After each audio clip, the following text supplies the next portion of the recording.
But do not leave a Yoruba demon and go and look for a South Korean demon. Choose the one you know very well before you go the extra mile.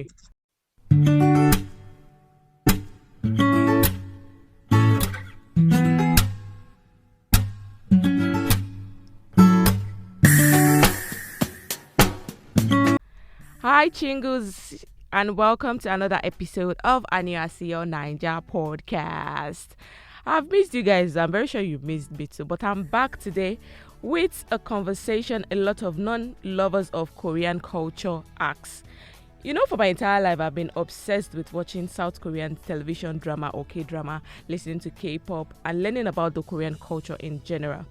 But I believe there is a thin line between obsession and appreciation, but some fans are really taking to that appreciation to a whole new level. And before we talk about that new level, let me introduce my guests that I have for you today. They are two special individuals that have been my supporter on this podcast and on this channel. They've been listening to each and every content I've put out there, and they've been giving me feedbacks. And today they'll be joining me on the podcast to talk about the topic we'll be telling you later. And the audiences, guys, I know you want to know what we're talking about, but just calm down, chill. Now let me introduce to you. I have with me Abdul Khalik. Some people might know Abdul Khalik. If you've been listening on the podcast, you will know Abdul Khalik. This is his second time on the podcast. Hi, Abdul Khalik. Hi. Hi, Abdul Khalik. Welcome back on the podcast. Yeah, I'm so happy to be here. I'm so happy to be back. For those that don't know, Abdul Khalik is a K-drama addict, just like me, and is a BTS army. We are, BTS army on the, we are family. And I have with me a beautiful lady called Anita. Yes, Anita is coming on the show for the first time, guys. Anita, hi. How are you doing today? Hey, I'm fine. I'm doing great. It's so exciting to be here, finally. Finally. Yes, and just wanted to throw it out that since you guys are BTS fans, I'm a Blackpink fan, so I'm a huge Blink. So Blinks, I'm here for you. Oh, duh. Really? Abdul, can you just imagine? What is that? Are you trying to challenge us? I'm not challenging. I'm representing my people. Simple.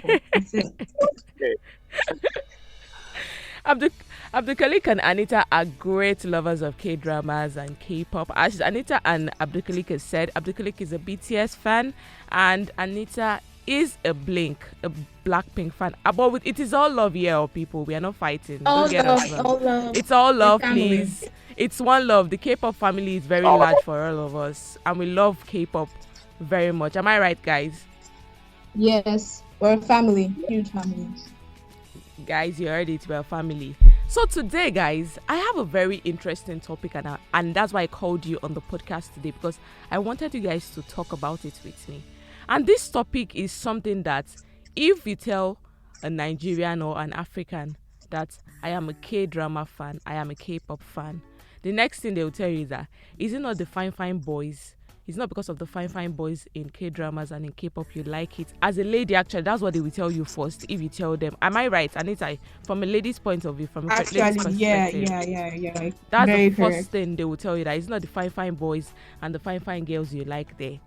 But today we'll be talking about the menace of some ladies and some guys wanting a Korean partner.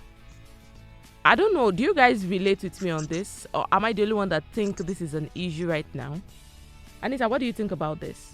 I honestly don't. I think it's not a problem. I'm for it. You're for it? Yeah. What of you, Abdul Khalik? Well, the thing is, wanting a partner from based on what we see in K-dramas and all the K-dramas we watch. Mm-hmm. Actually, some of all these things are not actually what happens in real life. Something because of the acting and stuff you get back. Mm-hmm. So it interests so many people to have that kind of friendship, love life, and stuff like that.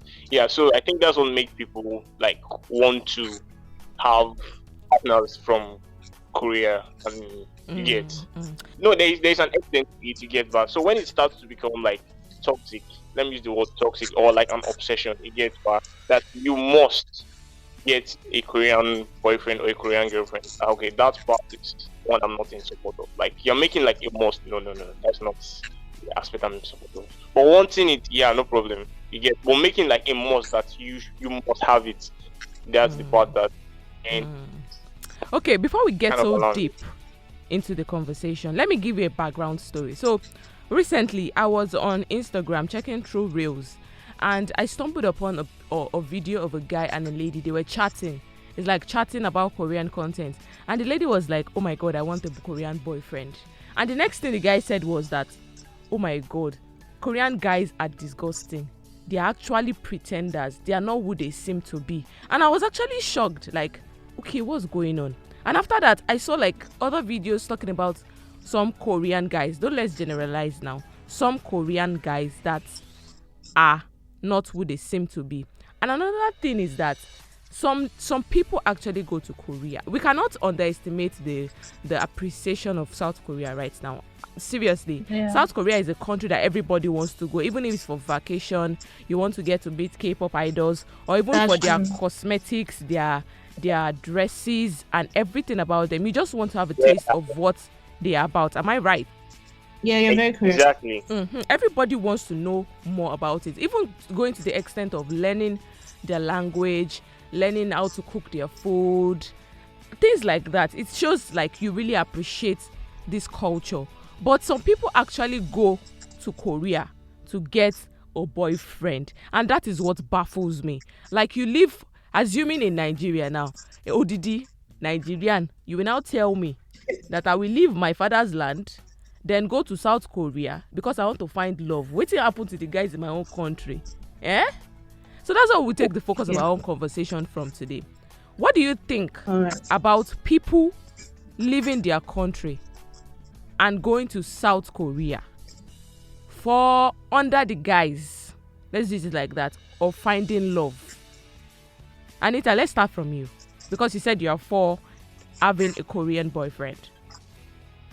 Okay, all right. So I think that first off, Abdul mentioned something that like when it becomes an obsession or when it becomes toxic, then that's where there's a problem. I feel like wanting, because you honestly, what you pay attention to, you grow passion for it. So if you've been watching K-dramas or whatever, there are certain standards you would have picked up from all the K-drama, and you're like, okay, I kind of want these qualities in whoever I date. And exactly, thank you. So eventually, like, you might want to go to Korea and feel like, oh, you want a Korean boyfriend because you feel like that's where you experience everything you've been seeing on TV. That's actually not a problem because it's just a desire. Do you get, like, you could go there for a vacation and hop on Tinder and find a guy, you definitely find guys there. But like when it becomes level where you start like hunting guys down to the point where it starts to rule your life, and that's where it becomes a problem. But like so when that becomes the only focus, almost like that's what now defines your life, then it has become unhealthy. Like that's already a mental problem. But like as a desire, and I feel like, I mean, if you want an Australian boyfriend, go for it. If you want a Korean boyfriend, go for it. But like not to the point where it's unhealthy. So that's where I'm coming from. Abdulkalik, what do you think about this? She has said most of the parts that are to be said when it's not to be intense. It's not supposed to be intense and toxic and unhealthy. Okay, now, for the fact that we love K-drama, we should not forget something actually. That we being white and black, any other color and brown, you get, but doesn't mean that there's a specific kind of age you're attached to this certain kind of will I say race, and this race that cannot be found in other races. Now, for instance, where I'm coming from now is the part of their romantic life in K-dramas, because it's what they portray. We watch them, we love what we see. When you watch K-dramas like Ten of the Nine Tails, that's like, what we are drawn like to. Business Proposal. That's what people like. I love this. I want to have this. I want to experience this kind of romantic relationship or this kind of friendship, stuff like that. But now, in the real sense, now some people will tell that they have gone to Korea and the behavior they see on K-dramas is not they are real life. We are forgetting that this is Exactly. just like a plot, a drama, a drama. That is It's not not real life. all real. Actually, some of the things, yeah, some of the things we see there can actually happen in real life. Hmm. Yeah, Mm, but yeah. not to all those extent. Let's be sincere. Actually, very few guys want to go under the rain to bring a girl flowers. Very few guys want to go under the rain to Okay. Excuse me, like Abdikale, can you say you see. can't do that? Yeah. No, I wanted to ask. I'm part of the few that can do it. Mm. Yes. If, okay, I'm you part of see the you. few. Yeah. So what you have seen in Legend of the Beauty when Libiho took it to go and meet the girl, and in also in Goblin when he brought the umbrella to meet her, that kind of stuff. So Yeah, some girls were like, yeah, wow, romantic and all. But when you come to the real sense, even the Korean guys themselves, some of them cannot even do it, will not even do it. It gets bad. actually. So Yeah. yeah, so if people that want it so badly, well, we cannot actually blame them because they have been drawn to it. Like maybe they have watched like Exactly. 100 like romance comedies and all, so Yeah. we cannot actually blame. Like they are living in their Yeah. fantasies, but if it comes to reality, but in the real sense, when it's becoming too much, man, you have to like stay away from it. Like try to reduce it. Okay. Another thing is some people just genuinely want like interracial relationships. Like they want to go outside the box. I Their don't know if you get what boundary. I'm saying.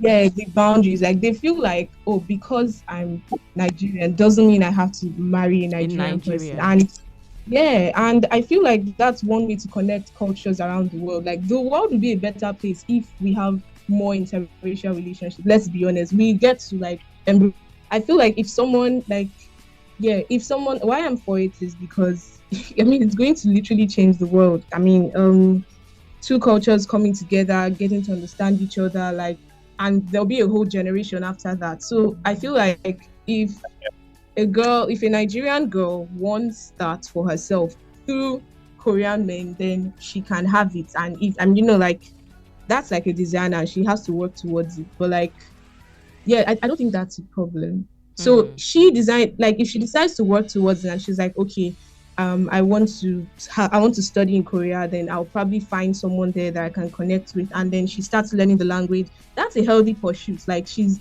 doing it the right way. She's going there to study or going for a vacation. She genuinely wants to meet someone there and get married and live her life and all that. Like that's cool, and she will get what she wants as long as she keeps her eyes on the goal. So that's healthy. Yeah, that's actually and you know healthy. that these things there's 0 to 1 chance of it happening, because if you consider the parental approval too, if Yeah. you can't get married on your own Exactly. without the approval of your parents. And coming to, I've heard that most Korean parents are, some of them are not accepting of a foreigner as a daughter-in-law. Even if when you come Especially to black girls. Nigeria too, we have that thing too. Some of our parents won't Yeah. accept an outsider. It's That's it's true. both ways. There's a very slight possibility that that thing will happen. And I think another thing is that the way Instagram, Snapchat, and this social media portray South Koreans to us like these perfect beings that they can't do no wrong. But people need to understand that Exactly. Koreans are just human beings like us. There is no special, there's no big deal about this thing. It's just that the way they have Exactly. portrayed these things, of they've packaged it and given it to us on a platter of gold, that, oh, this is the best thing that can ever happen to you after McDonald's. No, they are human Actually. beings too, right? Yeah, they are. Like I feel like if you should be smart enough to know where to draw the line. Draw Like the I don't line. know. I don't I know. think that's the point. Draw the line. Yeah, like exactly. There are some things like there are content or videos and stuff you see of Nigeria. You'll be like, okay, This is a they beautiful portrayed it in a good place. way because this isn't exactly how it is. Do you Mm-hmm. get this? Could even boil down to like marketing, like products and all that. You know, when you order that thing, that's probably not how it's going to be like. But like it's all what they call it packaging. So Bio yeah, they want packaging. to Yeah. yeah, exactly. Nobody's going to put a bad face up there of something of something they want to sell or something. Yeah. So I feel like you should be smart enough to know that okay, this is not what I'm expecting if I get there, and this is not what is real, but I know what I want, so I'm going to do what it takes to get it. So I feel like every girl should be smart enough to know that Korea is not a fantasy land. It's just another country on earth. Exactly, something they've packaged so well for us to consume. Exactly. So, Abdulkalik, what do you think about exactly. this too? Okay, let me make reference to a video I saw on YouTube. There's this video I saw on YouTube about a guy. He actually does interviews in Korea. He interviews people on the street in Korea, both Korean and not Korean and foreigners and stuff. So some of them are there for educational purposes, some of them are there for work purposes, and some of them just reside there just like that.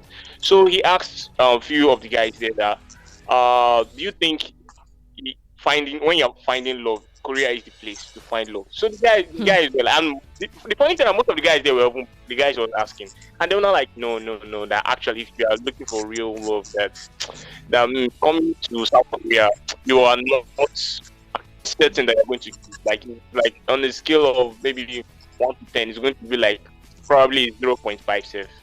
0.5 chance of you getting it, because the guy was talking from experience. So when I got to I was like, oh my god, this is serious. So that kind of thing. So okay, the another part again is like what some of us here don't know, what some of us already know, because I know some people that are in Korea, some of my friends that are in Korea, they will tell you that it's not the way you be doing something on the street in Nigeria and people paying attention to you. Guy, they just pass each other. You don't understand. Like even you meeting someone and telling the person that you're beautiful, they'll be looking like you like, wait, are you okay? Like that kind of thing. Like what's the matter? Like why is wrong? And you actually give the person a compliment, you get, but they don't really send all those kinds of stuff. Everybody's facing their own matter about their duties. You need to, like seriously, you need to see how they just behave on the street. Like everybody just walking. Minding my own. And normal greeting, good morning. They will not even nod, guy. They just pass themselves. They are going. So imagine trying to start a relationship with those kind of people now. The only lucky you can just be very, very, very, like extremely lucky to find someone that can easily relate with you, because actually, like we said, we are all humans too. So that's it. So you cannot 100% result from trying to go there to get a relationship. So guys, in conclusion now, because our time is fast spent. In conclusion, and what advice would you give to someone still passionately pursuing to have a partner in Korea? Just something short for me. What do you have for them? Anita, let's start with you. Okay, yes. I feel like whatever goal you have in life, you can accomplish it. Like if it's honestly what you want, you just find out what price you have. Advocate for it, Anita. Yes, so yes, I'm rooting for you, girl. You do it. Like go. Hey. I do it. Exactly. I mean, it's not impossible. Like if that's what you want, then that, like I said, like if you're intentional about it, it's not just some fantasy. You're going to work towards it. You're going to decide to study to get a scholarship in Korea. You want to live there. You're going to pay the price to actually achieve what you want. So if you genuinely want that, then do it. Like no criticism. Don't listen to any other voice. But if it's ruling your life, and you honest, because when something starts getting unhealthy, your consciousness will tell you that you are taking it too far, bro. Like calm down. So if it's starting to rule your life, and I mean it's starting to affect you, like Abdul Khalid said, if it's becoming toxic, then you know when to stop. But if that's what you want, maybe Nigerian guys have shown you shaky and you just feel like you want to start, I mean, because I know a lot of marriages that are interracial, even in Nigeria, a lot of people that got married to Indian guys or Indian women, and like I know them as family. So I've seen interracial marriages work, and I'm like, if that's what you want, other people could get it, then you could get it too. Thank you, girl. The colleague, something short before we go. Yeah, okay. There's one thing in life we call moderation, actually. So in everything we do, we just have to be moderate. Yeah, we love K-dramas, we love K-pop, we like what we see, the fantasy and all, but it will not affect us to the extent of trying to see like this race is better than this race. Like I must marry. No. It's not supposed to be like that. Okay, we have this TikTok couple, Kimchi Love. I don't know if you know them. I know the guy them. is Korean. The girl. Yeah, I follow them on TikTok. So you see that this one, their relationship was made in heaven. You get, they were meant to be together like that. Probably the girl she didn't really stress. Probably she didn't stress herself to meet the guy, or the thing just happened because you see that the guy genuinely likes her, according to what we see. You get. Exactly. So that kind of stuff now, you say, okay, that's one. It's already something that's definitely going to happen. But don't force it. Don't push it. If it doesn't work, then I just feel like if you try to push it too far, then you start to do some things that are not appropriate. That's what I just see about it. Okay. True. Thank you, guys. And to our listeners out there, Abdulkalik and Anita has given you the cocoa of the oro. So, my dear, wake up and smell the coffee. No, not even coffee. Wake up and smell the reality. There is 0 to 1% of you having a South Korean boyfriend. But as Anita has said, if you are passionate about what it is that you are going for, my dear, go on. No. But do not leave a Yoruba demon and go and look for a South Korean demon. Choose the one you know very well before you go the extra mile. Please think wise and well before you take that step. And that's all we have for you today on Aniasiyo Naija podcast, guys. I hope and really hope you enjoyed this episode. And those that want to connect with us on Instagram, the handle is aniasiyo_Naija on Instagram. And if you want to feature on the podcast, you can reach out to me there to feature on the podcast. Till I meet you guys on another interesting and exciting episode of Aniasiyo Naija podcast. Stay tuned, eat well, drink well, listen to a lot of K-pop and watch a lot of K-dramas. Bye.